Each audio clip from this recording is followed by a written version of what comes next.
Make this the best Halloween ever by pre-ordering my 2 brand new books coming out soon. The first is Phantom Phenomena, a hand-picked collection of the all-time scariest stories I've ever received, accompanied by atmospheric illustrations and field notes. Then there's Appalachian Folklore, an extraordinary catalog of the chilling history, creepy folklore, and rich culture of the Appalachians. These release October 15th and 8th, respectively. Pre-order now on Amazon and Barnes & Noble. But hurry, because the first 100 pre-orders to verify via the link in the description or at eeriecast.com/verify will receive an exclusive hoodie and hardcover copy of Lore, a folklore horror novel. Hi, welcome to Dead and Roasted. What can I get you? Welcome back, my friends, where the coffee's hot and the company is, well, let's just say it's better not to ask too many questions. Just yesterday, an albatross came in, looking all kinds of sad, with a tiny little man strapped around his neck, whispering something about regret. You think that's weird? Stick around after midnight. It gets stranger. Speaking of lonely figures trapped by their circumstances, ever wonder about lighthouses? Sure, they guide ships through the fog, but what if those beacons are calling out to something else? Things that lurk in the mist, waiting for the light to fade. Things you wouldn't want to see, even if you could. Today's episode features an assortment of true and scary work stories about the creepiest place to work: lighthouses. Pour yourself a cup, take a nice big sip, and brace yourself. These are tales from the break room. I'll never forget her. From Willie the Wisp. The old lighthouse had been a part of our lives for as long as I could remember. It stood there on the edge of the beach, a crumbled, broken old structure. The top half had collapsed years ago before we were even born, leaving behind a broken tower that all the local kids, including us, thought was a bit eerie. For me and my friends, Kyle, Zoe, Milo, and Avery, the lighthouse and the surrounding beach was our playground. We'd spend hours there after school almost every day. We built sandcastles, splashed in the waves, explored the rocky shore for interesting shells and sea glass, or just played hide and seek in the nearby forest. Our parents always warned us to be careful around the old ruins though, which to me today makes sense. Looked like the old thing would collapse in on itself at any moment, and yet to us, it was just another part of the landscape. That summer evening, we'd been on the beach since late afternoon. I remember my skin being all sticky with salt and sunscreen. The sun was just beginning to dip towards the horizon. Things were steadily getting darker, but we could still see plenty well. This meant it was almost time to head home, but none of us were quite ready to leave. We were arguing about whether we should play Water Monster or something else, before Kyle just sprinted into the water saying that the last one in is a rotten egg. And back then, you took that seriously. You didn't want to be the rotten egg of the bunch. So the rest of us followed, shrieking with laughter as the cold water splashed around us. We were so caught up in the game that, at first, we didn't hear it. But then, it cut through the laughter like a knife. A sound that made us all just freeze to the spot like a bunch of small statues. A woman's scream, high-pitched and terrified, coming from the direction of the old lighthouse. We all turned instantly, water dripping from our clothes. Together we stared at the ruined tower. For a moment everything was still, and I thought we'd heard something else, maybe some sort of weird night bird. But then suddenly a figure in what appeared to be torn clothes stumbled out from behind the lighthouse, running towards the forest that bordered the beach. In seconds, the figure had disappeared in the trees. "Who was that?" Zoe whispered. She looked a bit creeped out. "I think someone got hurt," Milo suggested. We stood there quietly for a moment. I don't think any of us knew what we were supposed to do then. But then Avery spoke. "We should go check it out."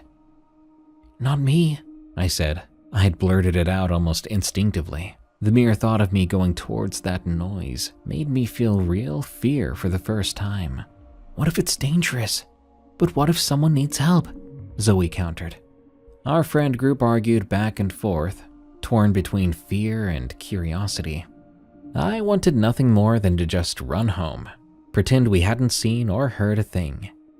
But then Kyle turned to me. He had a gleam in his eye, one that I recognized all too well. I double dog dare you to go look. One of my friends gasped, another huffed with amusement. A double dog dare was serious business in our group. To refuse would mean being labeled a coward, something I couldn't bear the thought of. I swallowed hard, trying to hide how scared I really was. Well, I triple dog, I tried to say, but Avery caught on to me immediately. Nope, I said it first, you can't do that. I looked towards Milo, who had always been a bit closer to in the group, but he nodded, saying, he's right.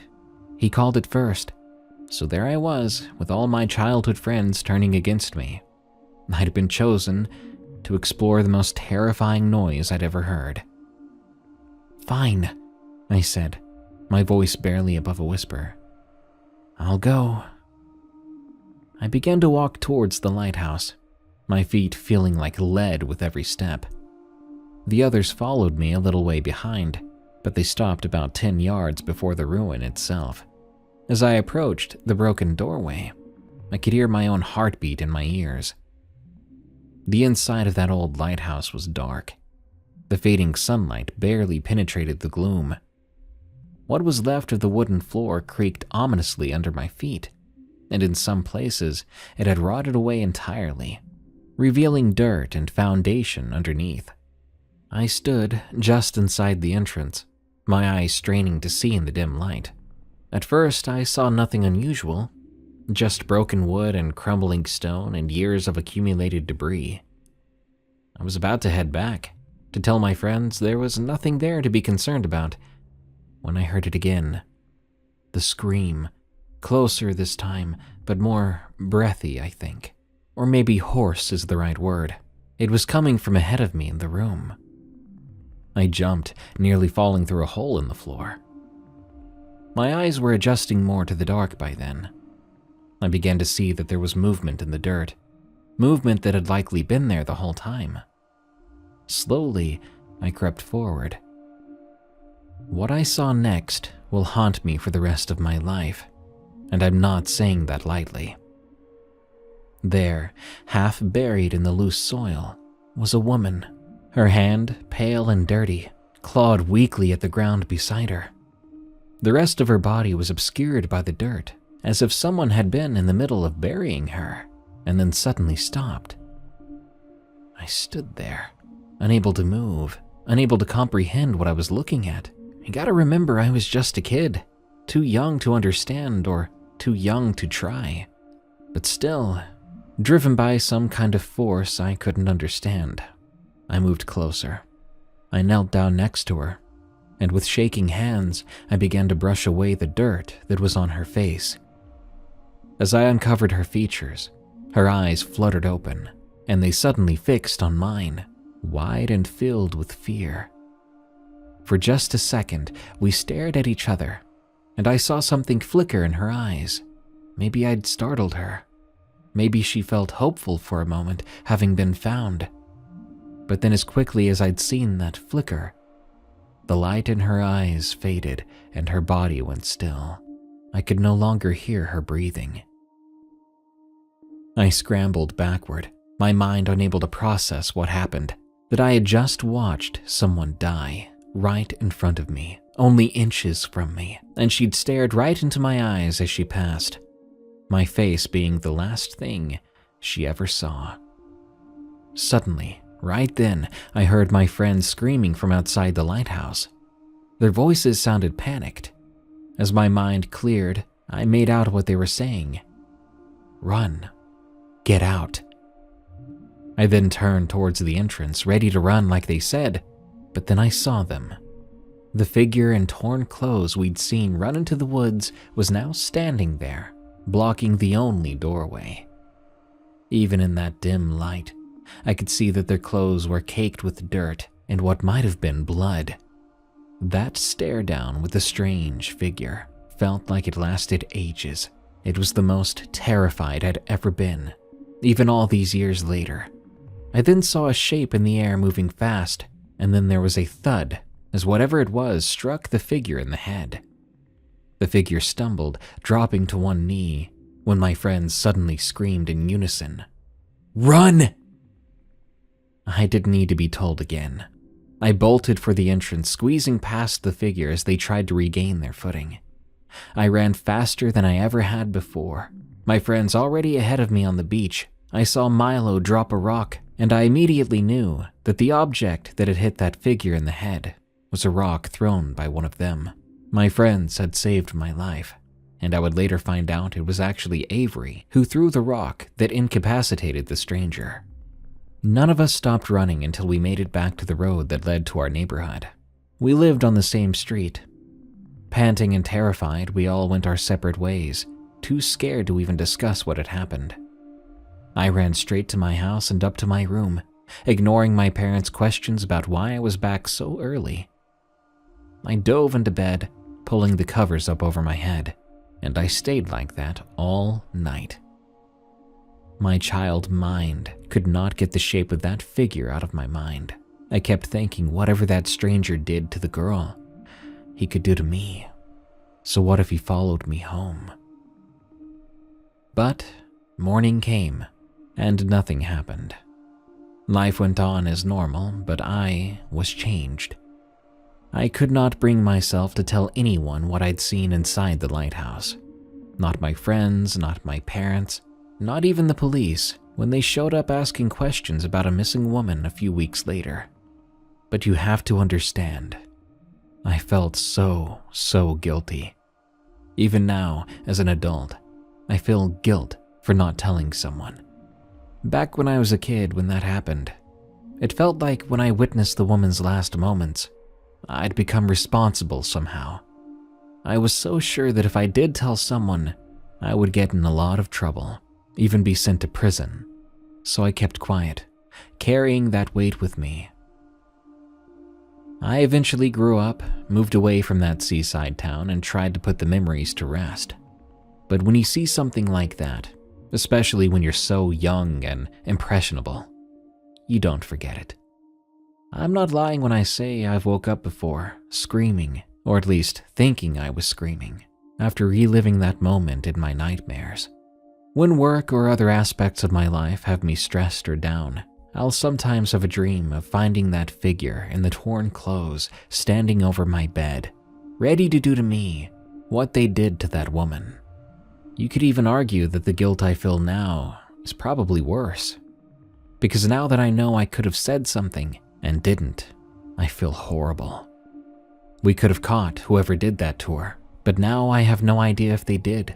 No idea if they even found that girl. And to this day, I don't know who she was. To the woman I found in the lighthouse, I'm so sorry.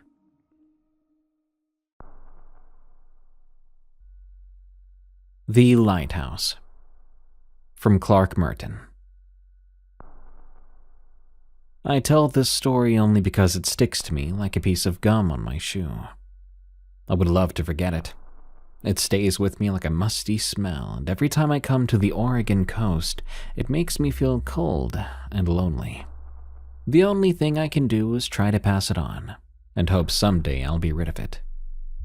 I've told it many times before around campfires on the beach. I've seen the eyes of the people listening.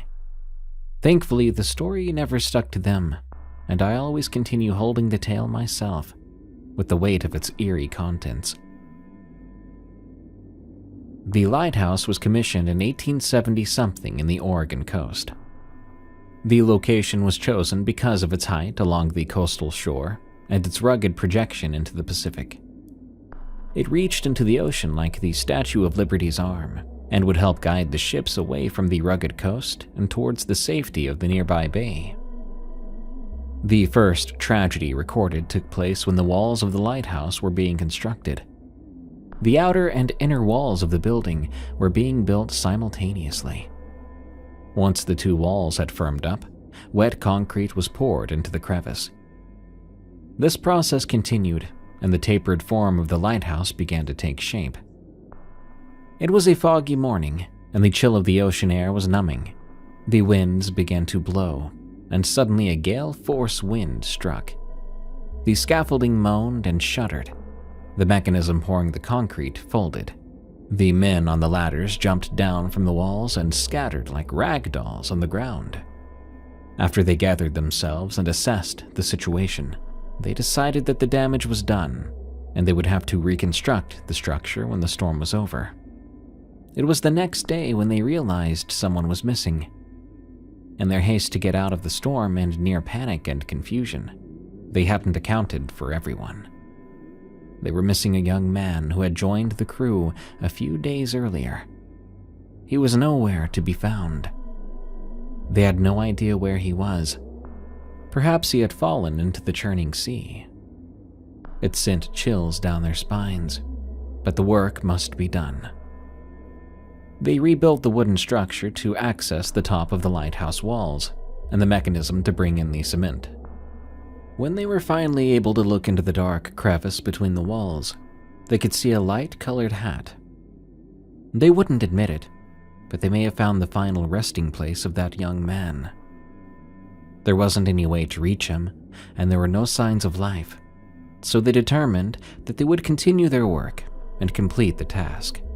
It was not their intention to entomb him in the concrete, but there seemed to be no other choice. This may only be a ghost story that is told around the driftwood fires on the beach.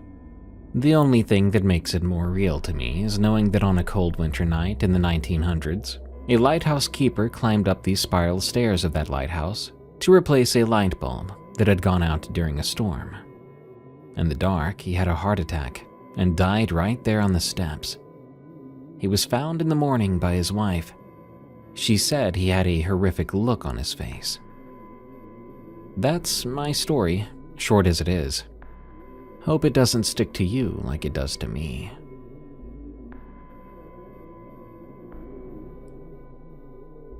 I regret being a lighthouse keeper. From Omnicore Loop. The names and names of locations in the story have been changed for the sake of anonymity. In 1998, I worked as a lighthouse keeper at a place I'll just call Cape Hope. Pretty cliche, right? That's not its real name, but I want to keep the actual place under wraps. I'd been there for a few years already. It was about as exciting as watching paint dry most nights. I mean, I did enjoy the job. I liked the solitude and the rhythm of the waves. Occasionally, it was pretty thrilling guiding a ship safely through a storm. But nothing could have prepared me for the series of experiences I had. It started in the summer of 1998. It started like a usual shift. I clocked in when the sun was setting, did my usual checks on the equipment, and settled in for a long night of keeping watch. The sunset that evening was gorgeous, with oranges and pinks smearing across the sky, like some kind of kid had gone crazy with the watercolors. As night fell, the fog started to roll in. Now, fog is nothing new around a lighthouse, but this was different. It came in fast and thick. Before I knew it, I couldn't see more than a few feet past the windows. And the silence, that was the worst part. Usually you can hear the waves crashing and seagulls squawking, but that night, I couldn't hear a thing, like every sound outside was being smothered before it came into the lighthouse. I did my best to shake off the creeps and focus. I checked the radar, making sure the beacon was running smooth, all the boring and necessary stuff. At one point, I heard a weird hollow clang come from somewhere out in the fog. At first, I thought it was some of the equipment acting up, but it kept on coming every few minutes, like clockwork. And it didn't sound like any machinery I was familiar with. Now, I'm not the type to get spooked very easily, but something about that sound made me feel uneasy. I tried the radio, thinking maybe there was a ship out there having some trouble. But all I got was static. Not even the usual chatter from the Coast Guard or other stations. Just that hissing noise. as if the fog was somehow blocking the signal. I decided it was time to head outside and take a look around. You're probably thinking that's a stupid idea, right? But the idea was maybe I could spot whatever was making that noise. The moment I stepped outside, I felt as if I'd walked into another world. The fog was so thick, I could barely see my hand in front of my own face. And the air felt very heavy, almost wet itself, like it was trying to smother me too. I made my way around the lighthouse, slowly and steadily, trying to peer through the fog. Before long, I noticed something weird about our beacon. I'd seen that light cut through some pretty nasty weather before, but this fog must have been eating the light somehow. The beam just wasn't reaching half as far as it should have been. Then I saw something else, or maybe I thought I saw it, because just for a second, at the very edge of where the light could reach, there was a dark human-shaped figure that seemed a little off. It looked a bit too tall and a bit too still. The moment I blinked, the thing was gone. I told myself I was seeing things. A trick of the light, or rather a trick of the fog. Plus, you know the way your brain can be when you're creeped out and alone in the dark. But I couldn't shake the feeling that something was out there with me. So I hurried back inside. I tried to laugh it off. As soon as I got back to the control room, I knew something wasn't right. It was subtle at first. A few things kind of out of place. My pen wasn't where I'd left it, and was now on the other side of the desk. Some of my papers from earlier had been shifted. It was just from me opening the door. Maybe a breeze swept in, I told myself. That clanging sound kept coming too. Sounded like it was getting closer every time. I went back outside to check a couple more times that night, trying to figure out what the heck that was. Each time, I swear I could hear footsteps crunching on the gravel, but when I'd go to look, there was nothing there. Later on, I saw that figure again too. Closer than before, much closer. Still hidden by the fog, but I was able to make out more details. It was tall, all right. Taller than any person I'd ever met. And the way it stood there perfectly still, just looking towards the lighthouse, made my skin crawl. I was trying to convince myself it was just a weird tree, but I knew that there was no tree there before, not during the day. I'm not ashamed to admit I ran back inside and locked the door in a hurry. I spent the rest of the night freaked out, eyes wide open, looking in the direction of any noise I heard. When dawn broke, the fog began to lift. The clanging noise faded away, and everything finally felt normal again. By the time my relief showed up, I'd almost convinced myself I'd imagined it, that all of that could be attributed to the thick fog. Almost. I was not completely convinced. You know how they say lightning doesn't strike twice in the same place? Well, whoever came up with that saying never worked at our lighthouse. After that night with the fog back in '98, things did calm down for a while. Skip forward to winter night 2001, a night that made the fog incident look like a walk in the park. It was early December. A nasty storm was brewing. I'd been at the lighthouse for over 5 years by then. I was no stranger to bad weather. But this storm was something else. The wind was howling like mad, and the rain was coming down hard. I remember thinking, oh boy, you're in for one heck of a night. I looked outside to see the lighthouse beam cutting through the rain and mist. As I did, the lights inside the lighthouse began to flicker. I was worried we were about to lose power from the storm. It was a rare occurrence, but it did happen. Luckily, we did have backup generators. I was in the middle of checking those generators when suddenly everything went quiet. Imagine that. A violent storm whipping against the lighthouse, shaking everything up even on the inside. Then the next second, it's completely quiet. That was when I realized silence could jump scare you. But that complete silence didn't last for too long. A few moments later, there were footsteps coming from the tower above me. Though I was creeped out, I was trying to be rational, thinking that someone had snuck in looking for shelter from the storm. But I knew that wasn't right, as I'd locked up tight when I started my shift. And in this weather, nobody would be crazy enough to try to scale the lighthouse from the outside to get in elsewhere. I was standing at the bottom of that spiral staircase, flashlight in hand, trying to work up the courage to go check it out. Eventually I did. It was like every step I took, it got colder. By the time I made it to the top, I could see my breath fogging up in front of me. And no, it should not have been that cold. Not with all the equipment running just fine downstairs. But it wasn't the cold that stopped me in my tracks. It was what I saw out the window. I kid you not, there were small handprints, like a child had been pressing their hands against the glass. I wiped them away, hoping it was just the remnants of someone placing their hands on the glass several days ago. The lighthouse does occasionally get tours. I've personally guided some kids from a local school through here to show them how it worked, but I didn't recall any tour recently. I then shone my flashlight out the window, praying that I wasn't about to see someone out there.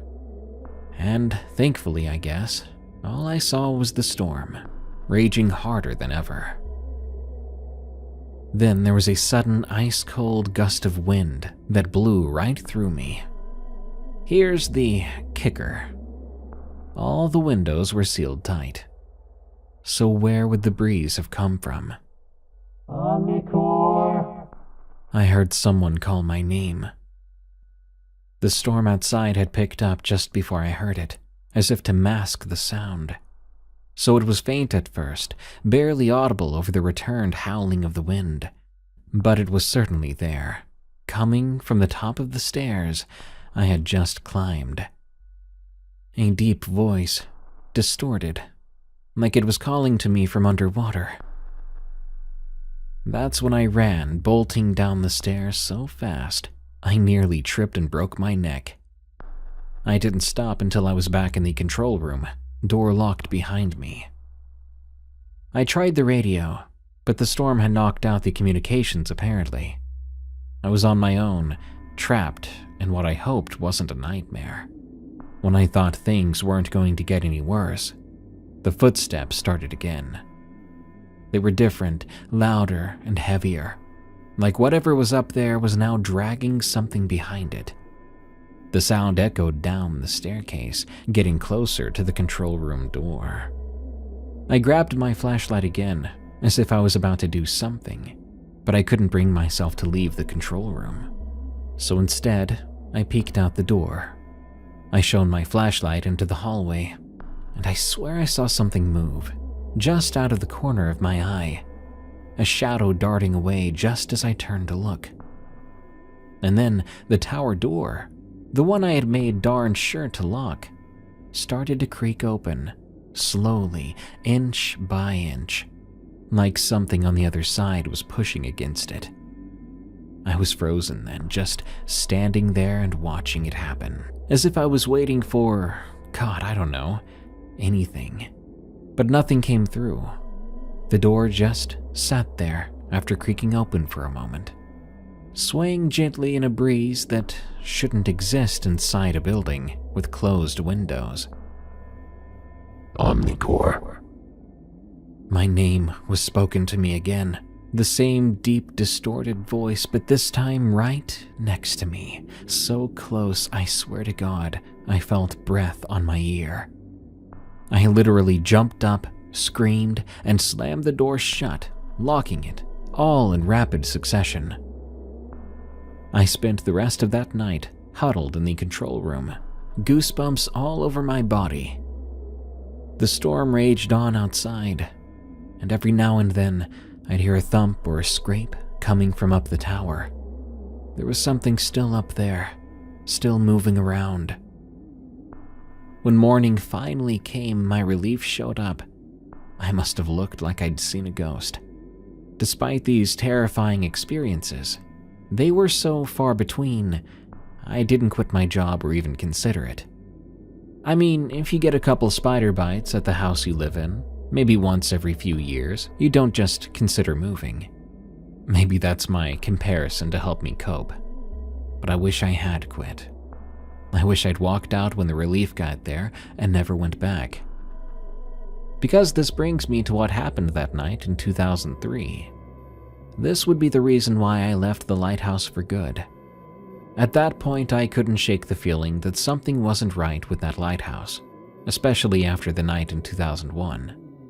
But I kept on clunking along, assuming that these were very rare occurrences, that I had been unlucky, and that nothing weird may ever happen again there. It was late autumn that year.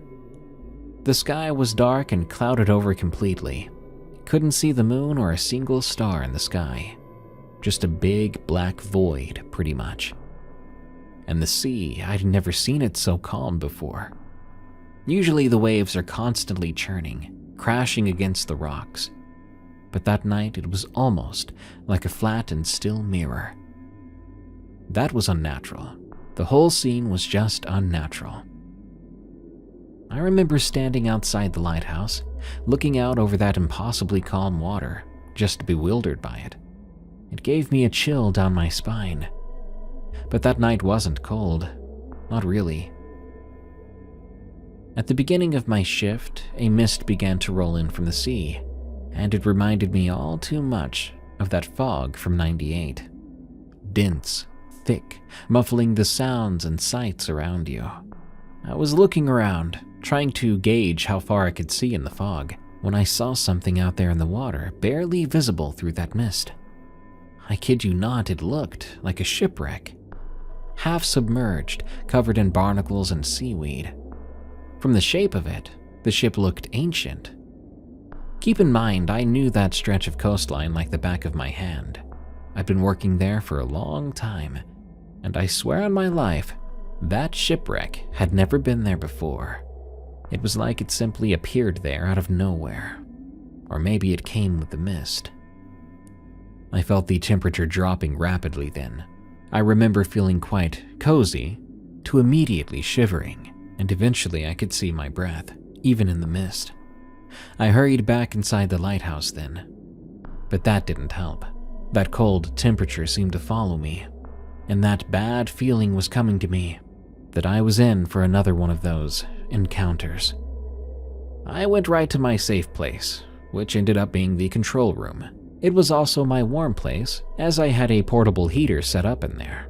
As I settled into the control room, warming myself up, there was a sound. No, it wasn't the clanging sound from the first encounter, not my name being called like the second. As I listened, it sounded like breathing. Deep, slow breathing, like something very, very big was asleep nearby. I cautiously checked the windows, thinking maybe the wind was blowing in a weird way, making it sound like a big slumbering thing was breathing. But there was no wind that I could tell, and yet that breathing sound seemed to fill the room. Then the lights began to flicker, not like a power surge this time, more like a rhythm. It was almost like they were pulsing in time with the breathing. I grabbed my flashlight and began to check around the room, looking for anything out of place, an explanation to ease my mind. As I swept my beam across the room, I saw something move. There was a shadow darting along the wall. I whipped around, pointing the light where I'd seen it, but it was gone. And yet, it kept happening again and again. A shadow moving just out of sight, always disappearing when I tried to focus the beam on it. It was like being watched by a room full of people, but every time you turned to look at them, they vanished. Then, of course, the footsteps returned. I'd heard them years before. They were coming from the top of the tower, heavy, deliberate steps moving down the spiral staircase. They were getting closer to my room. My heart was pounding. I stood there staring at the staircase, waiting for whatever was making those sounds to appear. But nothing did, and when they reached the bottom, the footsteps just stopped. I then saw the mist seeping in through the cracks around the door. It began to curl around my feet, thick and cold, making the air feel heavy inside the lighthouse. It moved in ways mist really shouldn't. It seemed to swirl in patterns that made my eyes hurt the longer I looked. The breathing was getting louder too and closer, before eventually sounding like whatever was making the sound was right behind me. At that moment, I spun around, but the room was empty. Just me, that sound, and the mist. But then, the sound changed. The breathing turned into a growl, low and deep, but growing. I watched as a pen on my desk rolled right off by itself, and papers fluttered like they were caught in a breeze, and yet there was no wind. The wrench I'd left on the counter began to clatter to the floor. All the while, the growling got louder, angrier. Something was in that room with me, something that wanted me to know it was there. Without warning, the door to the control room slammed shut. The bang was so loud, so sudden, I nearly jumped out of my skin. I then ran to the door, trying to open it back up, but the handle was cold as ice and wouldn't budge. I'm telling you, it was so cold, it burned my hand. I desperately grabbed it again, holding on tight and pulling harder, throwing my whole weight against it, but I just couldn't get it to move. It felt, almost, like something was holding it from the other side. The growling had turned into a full-on snarl by then, an animal sound no human throat could make. I then heard a scraping sound outside the windows. When I turned to look, the mist outside was moving and swirling faster and faster, coalescing into a shape. Slowly it formed into something I'd seen before, years ago. That tall, dark figure. But this time it was plain as day. It was humanoid, sort of, but wrong. Its limbs were too long, too thin, and where its face should have been, there was nothing. Just a blank expanse of darkness. The figure started to move towards the lighthouse.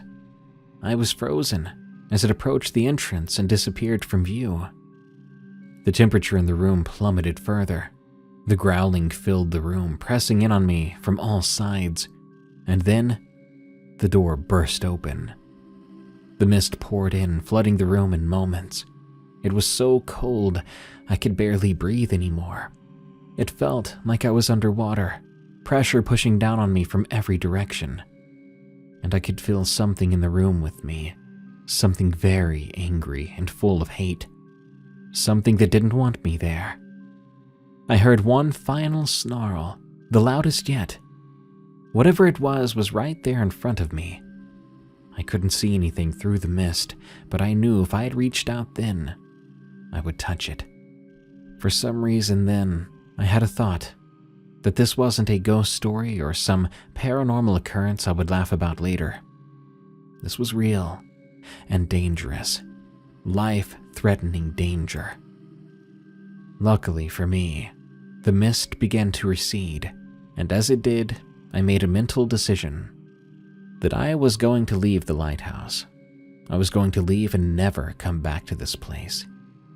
Whatever was haunting it, whatever had been tormenting me off and on for years, I didn't think it was going to let up, and I wasn't going to stick around to see how worse it would get. As soon as the mist was gone and everything died down, I walked out of the lighthouse and left in my car. At sunrise, when my relief would have come in, I called to let them know that I wouldn't be there.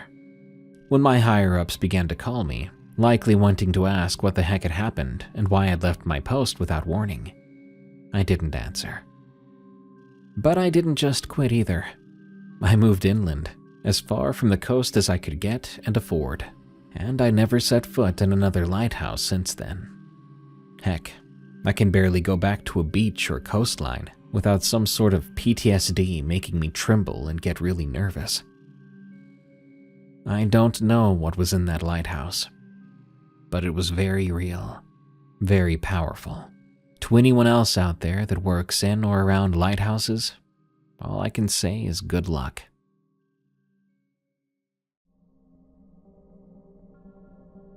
Trespassing at a certain Maryland lighthouse. From I Won't Tell. Because we were dumb kids back then doing dumb things, the names in this story will be changed. It was the summer of 2007. I was 15 years old. My friends, Ethan, Darius, and I had a brilliant idea to explore a local lighthouse to us. We'd heard it was haunted, with a history dating back to the Civil War. The local stories ranged from ghostly soldiers to unexplained lights. But we were skeptics. Until that night. It began with Zane, a guy from our class. He told us about strange lights he'd once seen at the lighthouse. "I'm telling you," he said, "there's something weird going on there." He explained this to us during lunch one day. I remember rolling my eyes, but his story did plant the seed of curiosity. A week later, we found ourselves in my old Corolla, parked near the lighthouse just after sunset. The plan was simple.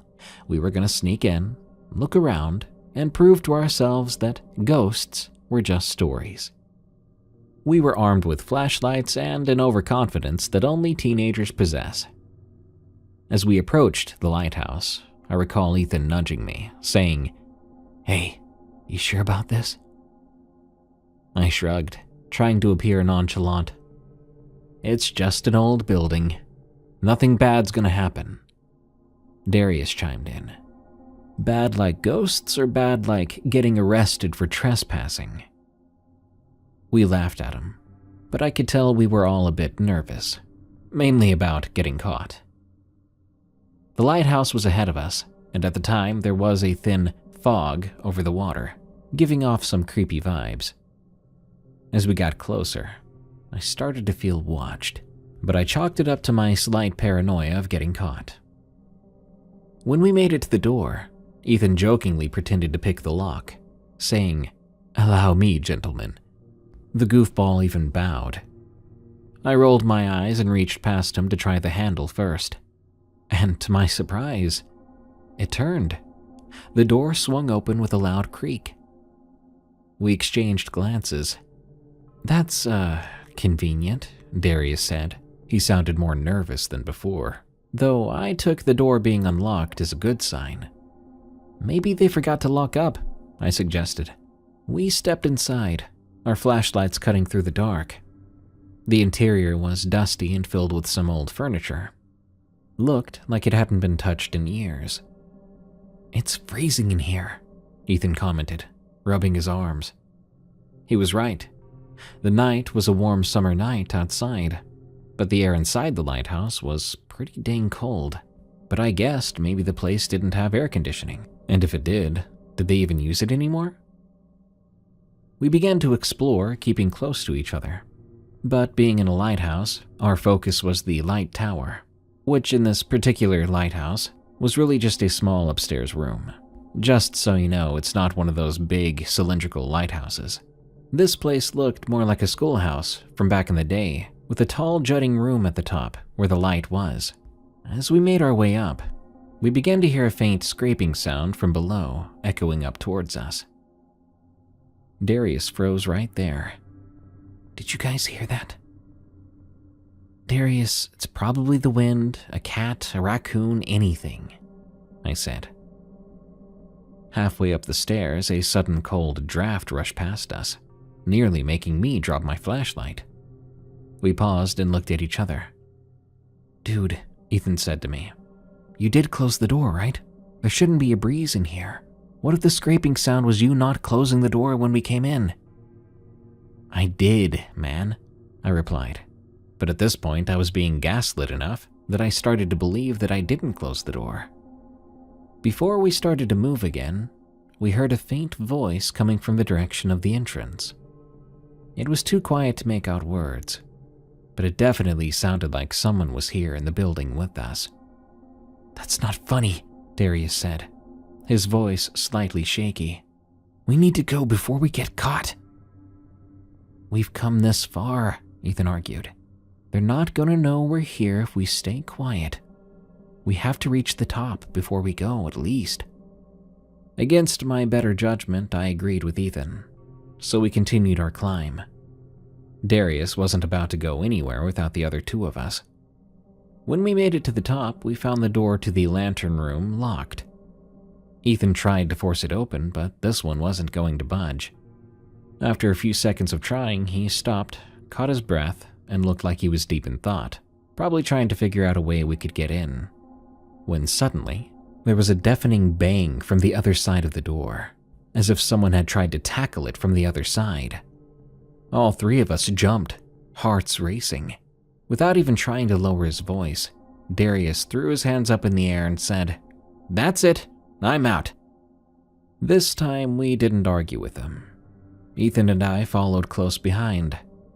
As we descended, it felt like the cold got worse, but then we heard a noise behind us, the sound of the lantern room unlocking and opening. "Run!" I whispered, and we all raced down the stairs, nearly barreling over each other. Just as we made it to the bottom, the front door slammed shut with a deafening crash. Ethan ran up to it, trying to yank it open, but it wasn't moving. "Come on, Ethan, it locks from the inside, dude. What are you doing?" "I know that, but the lock isn't locked here, see?" He showed me the handle. "But it's not turning, I'm telling you, it won't open."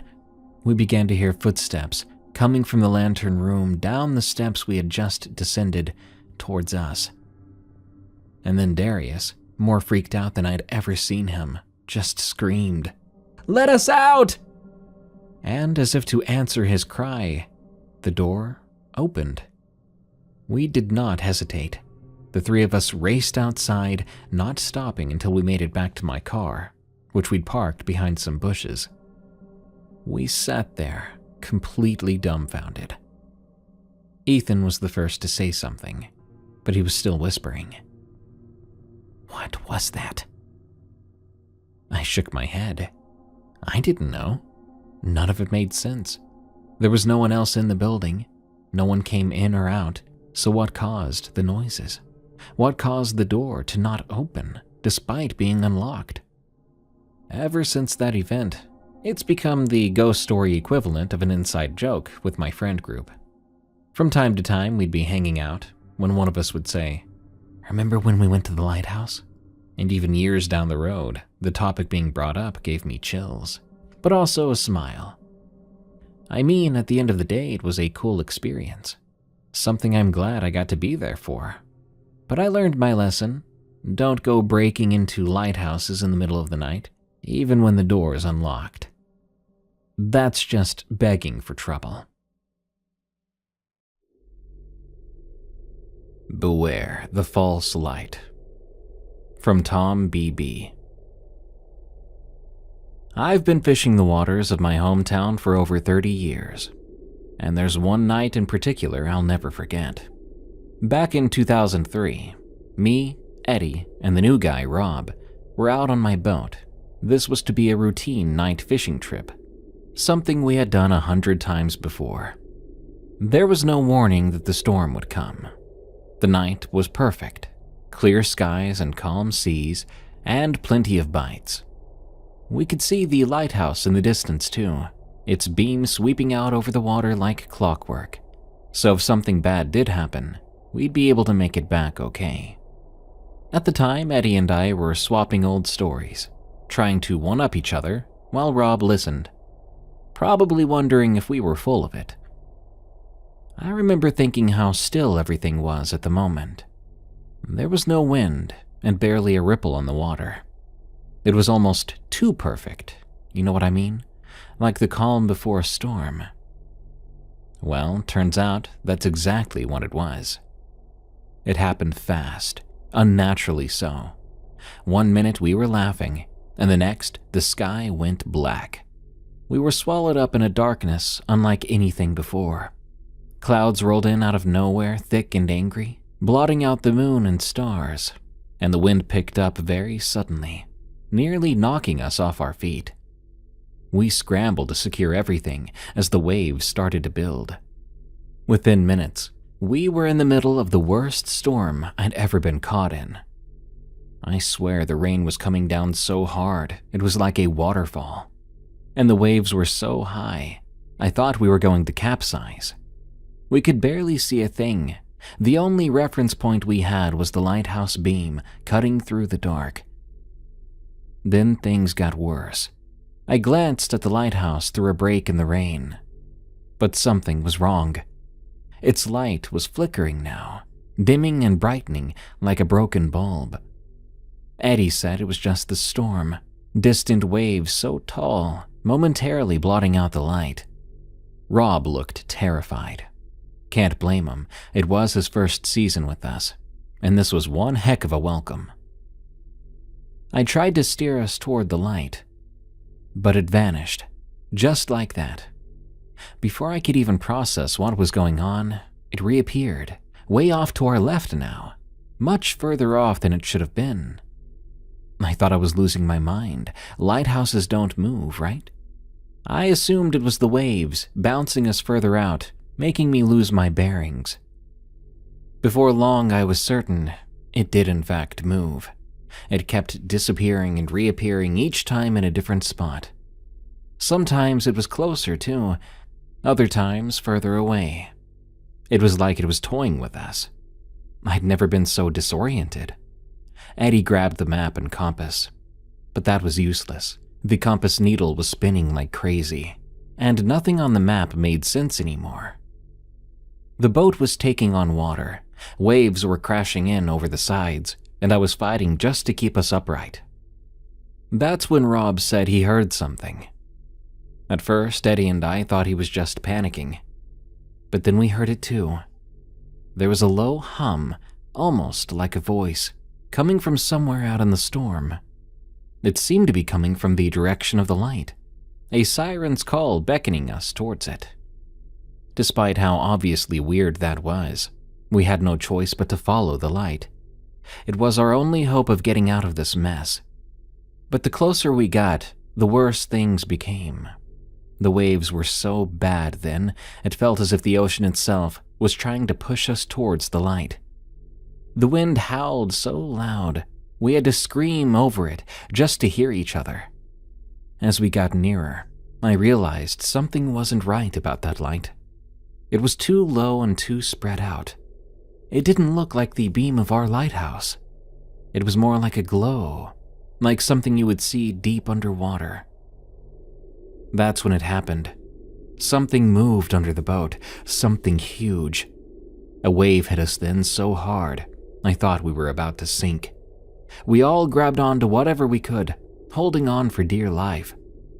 Eddie yelled that we should turn back. But to where?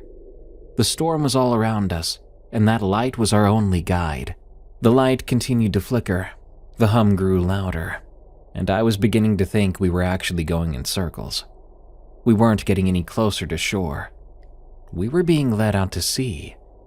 Rob was the first to see it. He pointed into the water, his face white as a sheet. At first, I couldn't tell what he was looking at, but then I saw it too. A massive dark shape moving beneath the surface. It was too big to be a whale, too fast to be a reef. It moved with the light too, like the two of them were connected somehow. I had a thought then. What it reminded me of was those deep sea fish, the ones with the glowing lure that attracts prey. But this would be a different scale. Surely I was just losing my mind and desperate for an explanation to cling on to. I tried to steer away from the light now, but it was like the boat had a mind of its own, or rather something was pulling us in. Just when I thought we were surely going to die, the light went out. There was complete darkness. The wind still howled and the boat lurched like it had been suddenly released. For a moment, all we could hear was the storm and our own panicked breathing. As if by some miracle, the clouds parted just enough for us to see the real lighthouse. Its beam was back in our view, clear as day. It was far off in the distance, further than usual, so we were way off course, but it was there, steady, unmoving, and definitely not blinking in and out. I've never been so happy to see anything in my life. We didn't speak as we steered toward the true light. We were all out of breath, terrified, and ready to touch solid ground. That wasn't just a storm. It was something else entirely. But what that something else truly was, I will never know. We made it back to shore in one piece, but things wouldn't be the same. Eddie quit fishing not long after. Rob actually stuck around for another season, but I could tell his heart wasn't in it. I'm still out there, because someone's got to fish those waters and put bread on my table. But I'll tell you this, I never do it at night anymore, no matter how tempting it might be. The fear of another freak storm occurring and a false light leading me out to my doom makes me lose sleep. Because what's stopping it from happening again? Call me crazy if you want, heck, sometimes I think I am. But I'd rather like to think I know what I saw that night. The ocean is the biggest and most mysterious place on our planet.